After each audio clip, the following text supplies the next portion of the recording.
Depuis son retour à la Maison-Blanche, Donald Trump nous a vraiment habitués à des publications sur les réseaux sociaux plutôt incendiaires. Et aujourd'hui, vous le verrez, ça ne fait pas exception.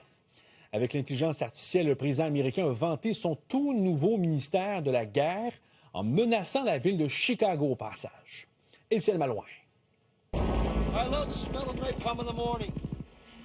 Donald Trump détourne la célèbre réplique d'Apocalypse Now « J'aime l'odeur du napalm le matin » pour menacer Chicago. Dans une publication, le président écrit « J'aime l'odeur de la déportation le matin ».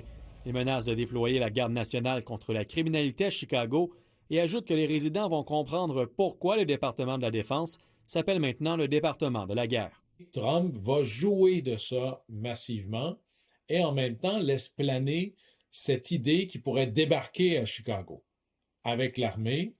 Et là, il mélange un paquet de choses. Une journée, il dit « il faudra qu'on m'appelle ». À d'autres journées, il dit « non, je vais débarquer ». Rapidement, cette publication du président a été critiquée.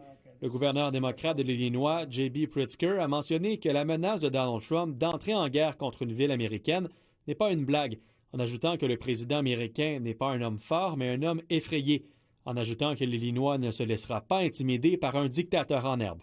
Son homologue californien Gavin Newsom, qui a déjà subi le déploiement de la garde nationale, accuse Trump d'instrumentaliser l'armée américaine à des fins politiques. D'ailleurs, la colère n'est pas juste dans la sphère politique, mais aussi dans la population.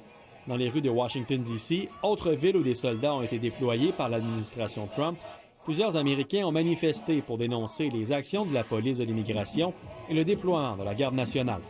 We don't want this, we don't need this. We want to tell them to get out of our city. We got this. And what we're seeing coming from D.C. is not representative of who we are as a country. We can take care of our stuff without having to have the National Guard come in and tell us what to do. Donald Trump ne compte pas s'arrêter là. Après Chicago, Baltimore pourrait être la prochaine ville à voir débarquer la garde nationale. Une stratégie, selon plusieurs, pour détourner l'attention du scandale Jeffrey Epstein. Étienne Malouin, TVA Nouvelles.